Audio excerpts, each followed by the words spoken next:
the Harlem Shake.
I've always been into the thrill of jumping, you know, whether it was a skateboard or a snowboard. And I used to do a lot of skateboarding when I was younger.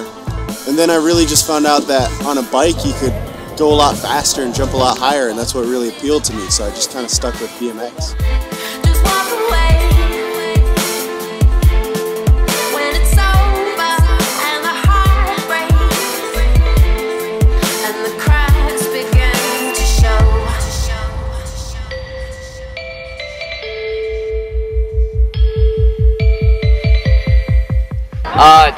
If you believe it or not, it actually takes a lot of athleticism to ride bikes.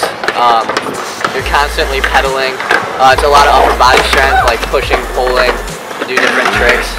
And it actually, it's a good exercise.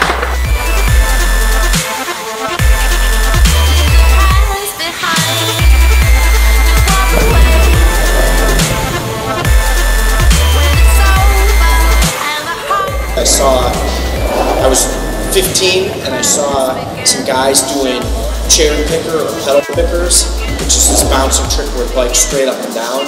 And I thought it looked super cool and just so weird looking that you could be riding a bike like that. And I just saw that and thought, that's what I want to do. I want to be doing what he's doing.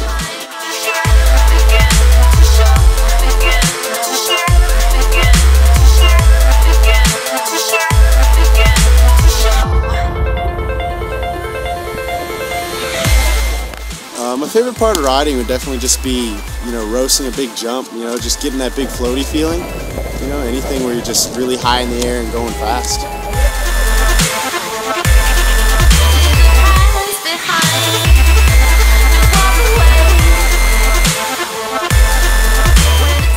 I like how there's lots of positive riders and not too many like dicks everywhere. There's a lot of nice kids who ride.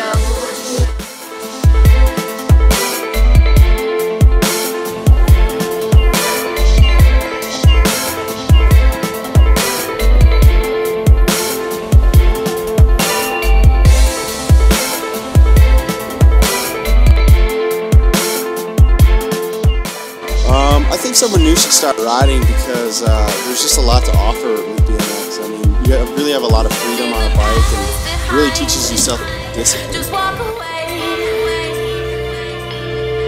when it's over and the heart breaks and the cracks begin to show.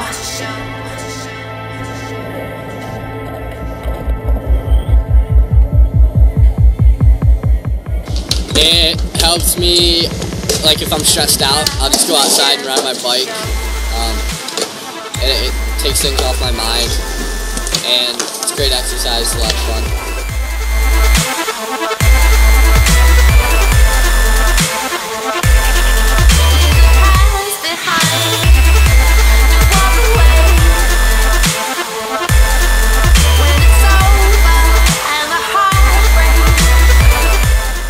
A lot of times my parents were the kind of parents that were not quite for riding, I guess you could say. They weren't backing it. Where some parents I see from skate parks totally are behind their kids, and I think that's great. And I think if you want to ride a bike, if you want to skateboard, if you want to scooter ride, inline, rollerblade, mountain bike, whatever you want to do, if that's what you want to do, you should go for it 100%. And when people are telling you you can't do it, if you've got an end goal, you should just keep at it and keep going, because if that's what you really want to do, you can actually actually make it happen. And you never know what will happen from that or what other doors will open. And chances are those doors, you're going to be a lot happier with those choices than if you go do something that you don't really want to do. And that's I guess the main point that we make to a lot of people is, you know, if you want to ride flatland, ride flatland. If you want to, you know, rock climb, you go be a rock climber. You know, basically do what you want to do, whatever interests you, go for it 100%. Because you'll be a lot happier when you look back at your life than what you did than if you went and did some job that you didn't want. That's I guess the main message I would put out to everybody.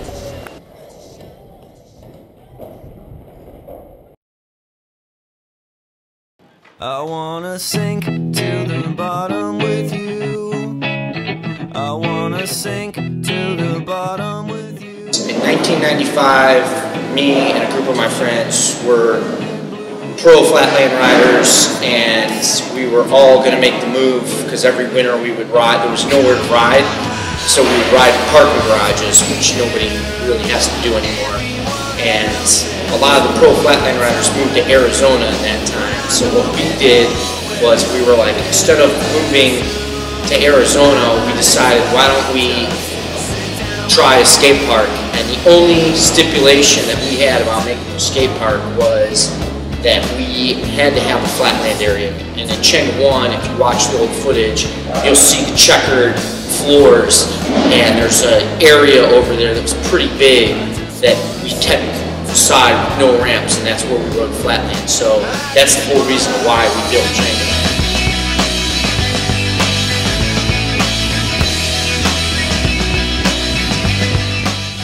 2000 to 2002-ish, it was really, really big because there weren't nearly as many public skate parks, so Cheng was like the mecca, and we had built some new ramps that nobody had seen before, so people were flocking.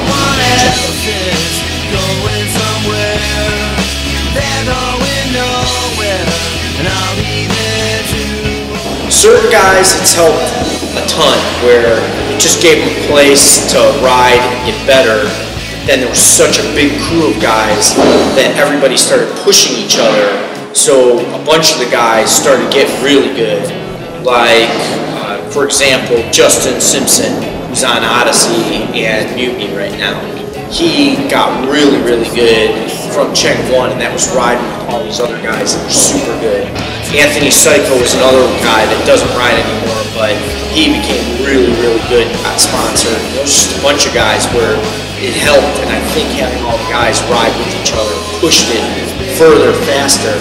And now with Cheng 2 being here, which is the Brook Park location, and having the Resi and the foam pits, kids are learning really fast. There's a couple of really good guys here that it's totally helped them get good, and having the access to that training equipment has totally helped them get really good, really fast.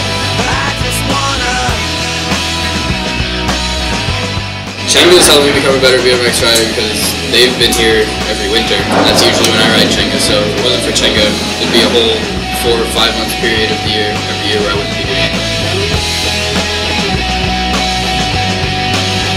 So it keeps you like on your bike, so you don't forget how you do everything, and like when come summer, you're still in the game.